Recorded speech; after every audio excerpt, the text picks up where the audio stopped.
আমরা আজকে আলোচনা করব নিউরোলেপটিক ম্যালিগন্যান্ট সিনড্রোম নিয়ে, যেটা কিনা অনেক রেয়ার বা dangerous condition in patients taking antipsychotic medication. এটার মর্টালিটি 10%, আর এটা can occur with atypical অ্যান্টিসাইকোটিক্স।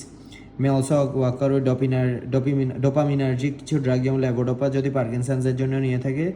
Drug যদি হঠাৎ স্টপ করা হয় আর ডোজ রিডিউস করা হয়, নিউরোলেপটিক ম্যালিগন্যান্ট সিনড্রোম হতে পারে। এটার প্যাথোফিজিওলজিটা আননোন, বাট একটা থিওরি বলে যে ডোপামিন ব্লকের ইন্ডিউস বাই অ্যান্টিসাইকোটিক্স যে ট্রিগার করে ম্যাসিভ গ্লুটামেট রিলিজ, আর সাবসিকুয়েন্টলি নিউরোটক্সিসিটি হয় আর মাসেল ড্যামেজ হয়ে যায়। ক্লিনিক্যাল ফিচার্স হচ্ছে মেনলি আওয়ার্স টু ডেজের মধ্যে অ্যান্টিসাইকোটিক স্টার্টের মধ্যে হয়ে থাকে, যেহেতু অ্যান্টিসাইকোটিক ব্রেনের সাথে, এই জন্য এটার নাম নিউরোলেপটিক বলা হয়। টিপিক্যাল ফিচার্স হচ্ছে পাইরেক্সিয়া, জ্বর আসবে, ডায়াফোরেসিস হবে, মাসেল রিজিডিটি থাকবে।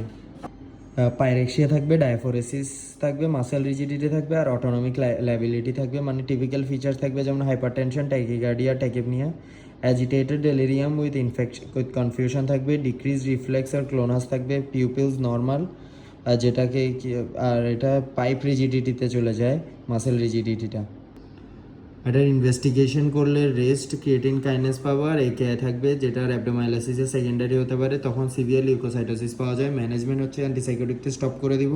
Patient should be transfer to a medical ward if they are on a psychiatric ward and nursed in ICU. IV fluid দিব রেনাল ফেলিয়ার প্রোটেকশন করার জন্য। আর হচ্ছে কিছু কেসের ক্ষেত্রে ড্র্যান্ট্রোলিনটা খুবই useful. Its works by decreasing excitation contraction coupling in skeletal muscle by binding to ryanodine receptor and decreasing release of calcium from sarcoplasmic reticulum. Bromocriptine আর ডোপামিন অ্যাগনিস্ট খুবই ইম্পর্ট্যান্ট। আর মায়োক্লোনাস যদি হয় তো ওইটা হবে হচ্ছে সেরোটোনিন সিনড্রোমে।